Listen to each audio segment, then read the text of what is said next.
हा circuit breaker काहीही जळणार नाही याची काळजी हा घेतो, पण तुमच्या स्टॉक्स मधला न दिसणारा सर्किट ब्रेकर जर नाही चालला तर तुमचे पैसे ओस. त्यापेक्षा त्यांना समतासोबत वाढवा ना.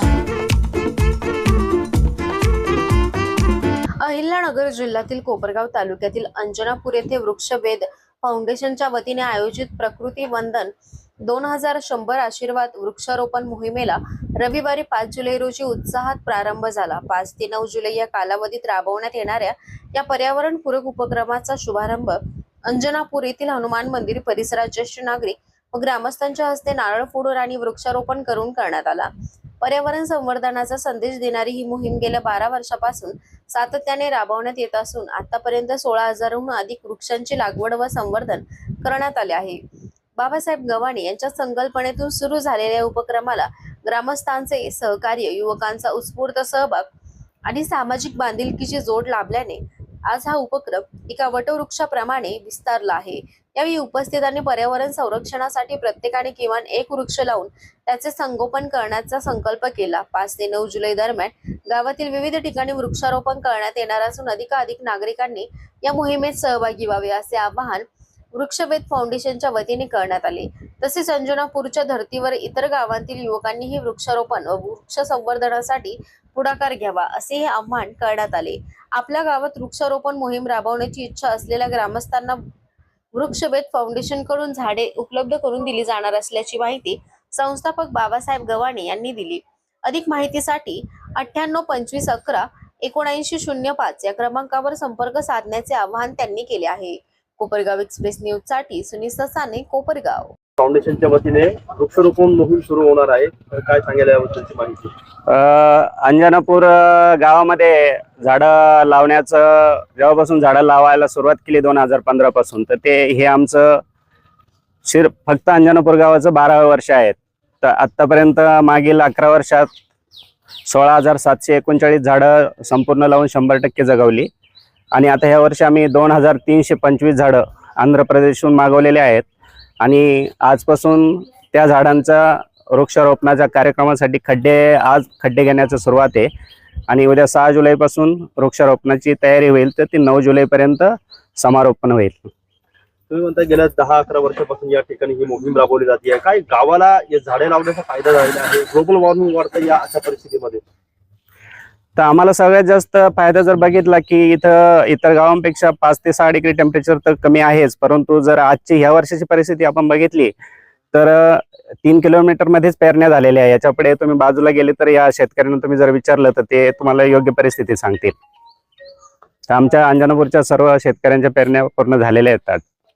आता तुमच्या गावामध्ये म्हणजे पूर्ण गाव जे आहे आपण जर बघितलं तर झाडे दिसतात. इतर गावांना तुम्ही काय आवाहन कराल? इतर गावांनाही असं प्रत्येक गावांनी थोडे वृक्ष लावून जर ते जपण्याचा प्रयत्न केला आणि हिरवाई जपली तर निश्चितच त्यांना पर्यावरणासहित पाऊस असेल, पाणी असेल, तर या गोष्टींचा खूप मोठा फायदा होणार आहे. यंदाची मोहीम कशी आहे? किती दिवसाची मोहीम आहे आणि किती झाडे लावणार आहे? कुठे कुठे लावणार आहे? या वर्षी प्रत्येक मागील 11 वर्षाप्रमाणे आमच्या तारखा फिक्स आहेत. ते 5 जुलै ते 9 जुलै आम्ही वृक्षारोपण करतोच. तर याच्यामध्ये आमचे गावातील बाहेरचे बांधव किंवा गावातला प्रत्येक माणूस याच्यामध्ये सहभागी असतो, प्रत्येक कुटुंब सहभागी असतं. तर आजपासून आम्ही खड्डे खांदायला सुरुवात करतोय आणि उद्या सकाळपासून वृक्षपूजन होईल आमच्या बजरंगबलीच्या मंदिरात. आणि तिथून मग आम्ही आमचे सगळे 200-300 वृक्षसेवक असतात टोटल. प्रत्येक घरातले 2-2 माणसं मुलं येतात आणि मग एकत्रितपणे आम्ही इथे वृक्षारोपण चालू होईल. आणि 6 आणि 7 जुलैला ते संपूर्ण करू. आजूबाजूची जी गावं आहे किंवा परिसरातील जी गावं आहे त्यांनी तुमच्याकडे जर सहकार्याची मागणी केली तर तुम्ही सहकार्य कसं? नाही, आमचा उद्देश तेच. आम्ही काल पण धुळे दुसानेमध्ये 800 झाडांची लागवड केली आणि त्याने 8 वर्षापासून सतत सेम कन्सेप्ट एक वृक्ष जीवनाचा तिथे आहे. आता येणाऱ्या काळात 10-15 दिवसांतर सायाळे इथे बाजूचं गाव आहे, त्यांनी पण आतापर्यंत 2,000 झाडं सेम कन्सेप्टनुसार लावलीत. अशी बरेच गावावरती 17-18 गावावरती सेम काम चाललंय. परंतु अंजनापूर हे सेंटर बिंदू मानून खूप मोठं याचं एक उदाहरण निर्माण केलं की अंजनापूरमध्ये होऊ शकतं, तर तुमच्या गावात पण ते शक्य आहे. झाडांचा एकमेव फायदा असा आहे की झाडामुळं आपलं ऑक्सिजन लेवल टिकून राहते. आणि झाडं लावल्याने आज 11 वर्षामध्ये आम्हाला कुठल्याही प्रकारचा आमच्या गावामध्ये टँकरची सुविधा चालू होती, पण 10-11 वर्षामध्ये जसे आपण 3-4 वर्षानंतर टँकर सुविधा बंद झाली. अक्षरशः या गावामध्ये दुष्काळी परिस्थिती असल्यामुळे अक्षरशः पहिल्या 5-7 वर्ष आत्तापर्यंत टँकरनी पाणी टाकत या वृक्षसेवकांनी झाडे जगवली आणि ते जगून आज एक या महाराष्ट्राला नव्हे या देशाला एक नवीन उपक्रम कसा राबवला जातो. अक्षरशः दुष्काळी परिस्थितीमध्ये पण हे गाव हे झाडं जगू शकतं आणि आपला फायदा करून घेऊ शकतं. यातून एकच सिद्ध होतं की सर्व गावांनी या गोष्टीचा अनुभव घेऊन सर्वांनी झाडं भरपूर प्रमाणात लावावी, जेणेकरून येणाऱ्या पुढील पिढीला आपण काहीतरी देऊ शकतो. आणि त्या देण्यामागे एकच उद्देश पाहिजे, माणसाचा कुणी असो मानवी जीवन जगत असताना आपण निसर्गप्रेमी नेहमी राहिलं पाहिजे. निसर्गप्रेमी राहिल्यामुळे माणसाची जे आरोग्य असेल या सगळ्या गोष्टी असेल ते त्या सुधारतात आणि गावामध्ये एक चांगलं वातावरण, एक आनंदाचं वातावरण ह्या निमित्ताने निर्माण झालेलं आहे. आणि या आत्ताच साहेबांनी सांगितले की 5-7 वर्षामध्ये म्हणजे या पावसाळ्याच्या दिवसामध्ये अक्षरशः 4-5 किलोमीटर अंतरावरतीच पेरण्यात आलेलं आहे. आमच्या इथं पाऊस दरवर्षी नेहमी दुसरीकडे जर कमी पडत असेल तर ह्या वर्षी दरवर्षी पाऊस इथे जास्त असतो, टेम्परेचर पण 3-4 यांनी कमी असतं. या गोष्टीचा सर्वांनी झाडे लावून या आसपासच्या गावांनी याचा फायदा घेतला पाहिजे. आम्ही आत्तापर्यंत बऱ्याचशा ग्रामपंचायतीने मागणी केली असेल, त्यांना पण झाडे दिलेली. आता इथून पुढल्या काळात उद्या एका आजींचं दशक्रिया विधी उद्या, तिथं पण आम्ही त्या स्मशानभूमीमध्ये झाडे लावायला जाणार आहे, तिथं पण खड्डे घेणार आहे. आम्ही आमच्या गावापुरतं मर्यादित न राहता ही वृक्षवेध टीम या पूर्ण परिसरामध्ये झाडं लावण्यामागे एकदम सक्षम पद्धतीने झाडं लावण्यात एकदम सक्षम झालेली आहे. आज आमच्या अंजनापूर गावामध्ये गेली 12 वर्ष अविरत वृक्षसेवा होते आणि आज आम्ही दरवर्षीप्रमाणे 5 जुलै असं ते 9 जुलैपर्यंत हा प्रोग्राम आम्ही चालू करतो.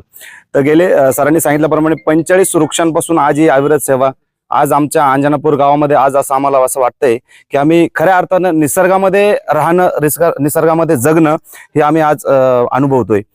जे पर्यटन क्षेत्रामध्ये आम्ही शोधतोय की पर्यटन क्षेत्राला गावाच्या बाहेर कुठेतरी गेलं पाहिजे, परंतु आम्हाला असं वाटतंय की गावातच आमचं पर्यटन क्षेत्र आहे की आज मोठ्या संख्येने हे वृक्ष आमच्यासोबत बोलताय, हसताय, चालताय.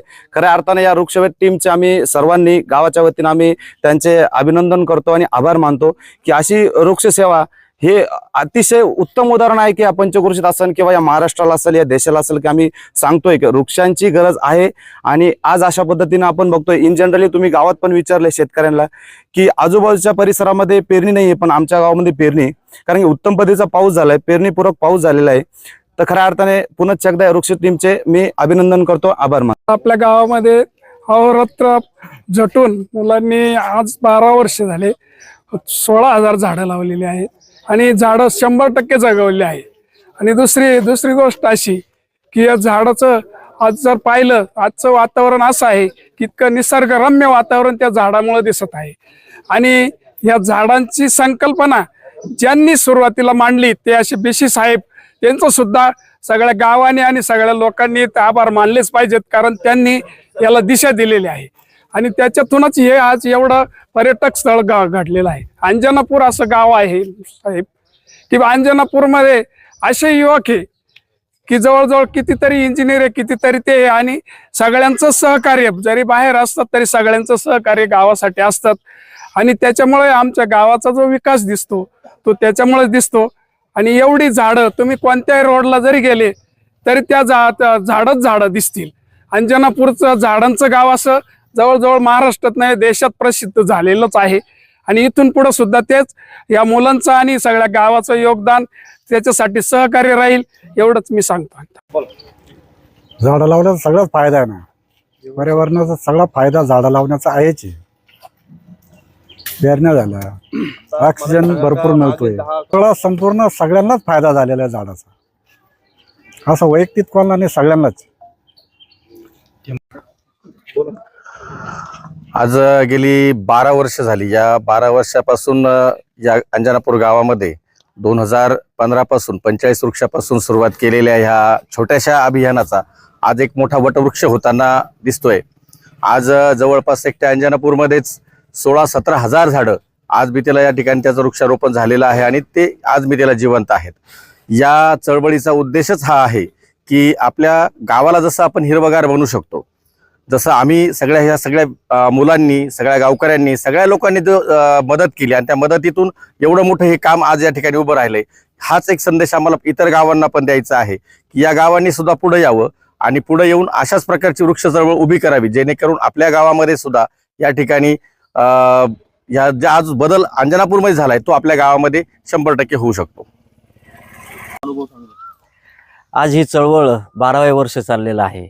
या चळवळीची सुरुवात अतिशय अल्पशा संख्येने झाली आणि याचा हा वटवृक्ष झालेला आहे. या वटवृक्ष होताने गावाचं वातावरण, तापमान आणि गावाची समृद्धी आणि विशेषतः आम्ही बाहेरगावी काम करत असताना ह्या गावामध्ये झालेली जी वृक्षारोपणाची जी लागवड आहे ती अतिशय सर्वदूर पसरलेली असून सर्वच गावांनी याचा आदर्श घेण्यासारखं काम झालेलं आहे आणि सर्वच बऱ्यापैकी गावांमध्ये गेल्या असताना नागरिकांचा असा हेतू आहे की जसं अंजनापूरने काम केलं तसं आम्हाला सुद्धा काम करायचं आहे. हीच आमच्यासाठी सर्वात मोठी आनंदाची आणि सर्वांच्या सुखदायक गोष्ट आहे. अंजनापूर गाव हे अहिल्यानगर जिल्ह्यात जसे प्रत्येक गावामध्ये सप्ताह होतं तसे दरवर्षी 12 वर्ष आहे. दरवर्षी झाडं लावण्याचा एक सप्ताहच अंजनापूरमध्ये 6, 7, 8 या तारखेला 4 दिवस हा कार्यक्रम राहतो. हे अंजनापूर हे गाव नगर जिल्ह्यात नावाजलं गेलं आहे. याचं कारण असं आहे, जे ओसाड असलेलं गाव आता पूर्ण हिरवळीनं नटलेलं आहे. त्याचा आम्हाला खूप खूप अभिमान आहे.